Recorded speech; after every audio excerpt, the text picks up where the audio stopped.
और सबसे बड़ी गौरवशाली इतिहास यह है कि जब भी प्रधानमंत्री जी बिहार आते हैं तो बिहार को एक बड़ी सौगात देने का काम करते हैं। और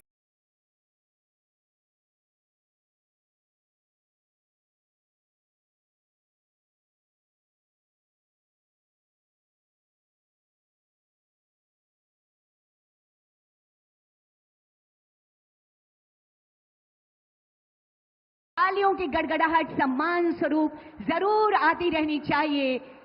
आभार, धन्यवाद माननीय प्रधानमंत्री जी। सब कुछ है यहां पर, पूरा चंपारण उकेरा गया है। जोरदार तालियां होनी चाहिए सम्मान स्वरूप आप सबकी तरफ से। माननीय प्रधानमंत्री जी, ये हमारे लिए सौभाग्य की बात है कि आज आप एक बार पुनः सौगातों को लेकर हमारी इस धरती पर आए हैं। अब मैं माननीय सांसद सपूर्व केंद्रीय मंत्री श्री राधा मोहन सिंह महोदय से निवेदन करती हूं कि समस्त नागरिकों की तरफ से, आम लोगों की तरफ से, पूरे बिहार की जनता की तरफ से ये शॉल और तिरंगा माननीय प्रधानमंत्री महोदय को सप्रेम हम भेंट करते हैं। और अपना अपना तिरंगा लहरा दीजिए। ये है भारत मां की आन बान और शान। ये अंगवस्त्र महोदय आपके लिए माननीय प्रधानमंत्री जी, और ये तिरंगा हमेशा लहराता रहे, इसकी शानदार सी कोशिशें आपने की है और उसी का प्रतीक हम आपको प्रदान कर रहे हैं। धन्यवाद। ये थी हमारी स्वागत की भावनाएं। और अब सपने साकार समृद्ध बिहार। उपस्थित देवियों और सज्जनों, विगत 11 वर्षों में हमने माननीय प्रधानमंत्री जी के दूरदर्शी सोच और यशस्वी नेतृत्व में विकास की ओर तेजी से बढ़ते भारत, दक्ष और पूरी दुनिया के समकक्ष भारत की एक तस्वीर देखी है।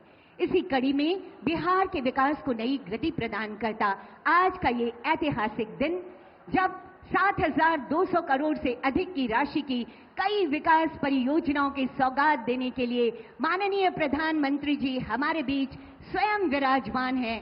विकास की पताका को हमेशा हमेशा ऊंचा करने वाले माननीय प्रधानमंत्री जी जब हमारे बीच विराजमान हैं, ऐसे में स्वागत संबोधन हेतु मैं नौजवान साथियों, छोटे छोटे बच्चों, माताएं बहनों, आज देश के यशस्वी प्रधानमंत्री जी लगातार 2014 से लेकर अभी तक 53वीं बार बिहार की यात्रा पर आए हैं साथियों। और सबसे बड़ी गौरवशाली इतिहास यह है कि जब भी प्रधानमंत्री जी बिहार आते हैं तो बिहार को एक बड़ी सौगात देने का काम करते हैं। और इस बार जब 2024 में आदरणीय प्रधानमंत्री नरेंद्र मोदी जी फिर से तीसरी बार प्रधानमंत्री बने, तो जो हमारा गौरवशाली इतिहास था, जिस अखंड भारत का सपना पंडित चाणक्य और सम्राट अशोक ने देखा था, जिसने नालंदा स्थापित किया था, नालंदा यूनिवर्सिटी स्थापित करवाने का काम किया था, पहली बार जब प्रधानमंत्री बनकर आए तो बिहार का गौरवशाली इतिहास नालंदा को फिर से स्थापित करने का काम किया था साथियों।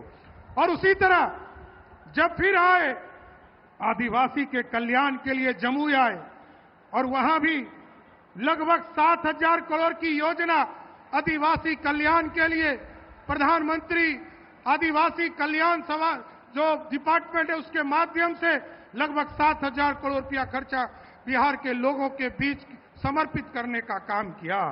और उसके बाद दरभंगा आए साथ। कई लोग पूछते हैं कि मोदी जी आते हैं बिहार को क्या क्या देते हैं।